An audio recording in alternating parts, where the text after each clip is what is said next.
नमस्कार, मैं मेघा सिंह स्वागत करती हूं आपका न्यूज़ 18 के डिजिटल प्लेटफॉर्म पर। देश की राजधानी दिल्ली में लाल किले के पास हुए कार बम धमाके की जांच जैसे जैसे आगे बढ़ रही है, नए नए खुलासे सामने आ रहे हैं।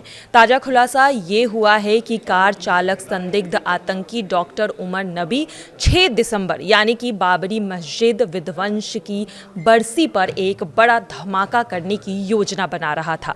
उसका मकसद दिल्ली को दहलाकर सख्त संदेश देने का था। सूत्रों के मुताबिक फरीदाबाद से पकड़े गए 8 संदिग्धों से पूछताछ के दौरान ये खुलासा हुआ है। ये लोग एक ऐसे सफेद पोश आतंकी मॉड्यूल का हिस्सा थे जिसके तार कश्मीर, हरियाणा और यूपी तक फैले हुए थे।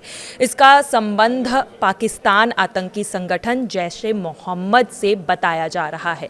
गिरफ्तार आरोपियों से पूछताछ के बाद ये साजिश अब सामने आई है। आपको बता दें कि कश्मीर के पुलवामा जिले का रहने वाला 28 वर्षीय डॉक्टर उमर नबी 10 नवंबर को लाल किले के पास विस्फोटकों से भरी एक गाड़ी i20 कार चला रहा था। इस धमाके में उसकी मौत हो गई है। इसमें अब तक 12 लोगों की जान जा चुकी है। जांच में ये सामने आया है कि उमर नबी इस मॉड्यूल का एक अहम सदस्य था जिसने आतंकी वारदात की साजिश रची थी। वहीं जांच में ये भी सामने आया है कि उमर नबी का शैक्षणिक रिकॉर्ड बेहद ही अच्छा था, लेकिन वो अकेलेपन और एक धार्मिक यात्रा के बाद पूरी तरह से बदल गया। साल 2021 में वो पूरी तरह से बदल गया था। साल 2021 में वो डॉक्टर गनई के साथ तुर्की गया था। इसी यात्रा के दौरान दोनों की मुलाकात जैश-ए मोहम्मद के कुछ सदस्यों से हुई थी। वापस लौटने के बाद उसका रुझान कट्टरपंथ की तरफ बढ़ गया था। उसने आतंक का रास्ता चुन लिया। दोनों डॉक्टरों ने मिलकर अमोनिया नाइट्रेट, पोटेशियम नाइट्रेट और सल्फर जैसे विस्फोटक तत्व जुटाने शुरू कर दिए।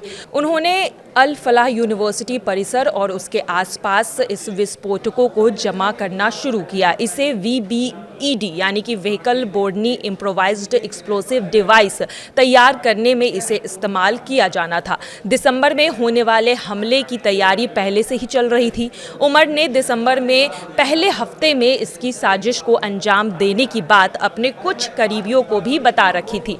10 नवंबर को सामने आई कुछ तस्वीरों में ये पता चला है कि वो अपनी गाड़ी से यानी कि E20 कार में विस्फोटक रख कर घूम रहा था और सर्किट असेंबल करने की कोशिश शुरू कर चुका था।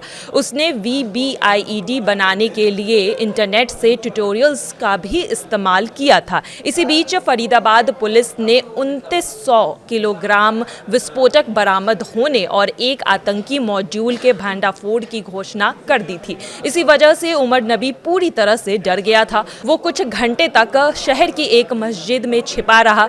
वहां करीब 3 घंटे तक रुकने के बाद कार लेकर वहां से वो निकल गया। इसके बाद लाल किले के पास पहुंचकर उसने उस कार को उड़ा दिया, यानी कि उस कार में तेज धमाका हुआ। जांच में ये भी खुलासा हुआ है कि VBIED पूरी तरह से तैयार नहीं हो पाई थी। उसमें छर्रे असेंबल नहीं किए गए थे, वरना धमाका इससे भी ज्यादा तेज और नुकसान पहुंचा सकता था।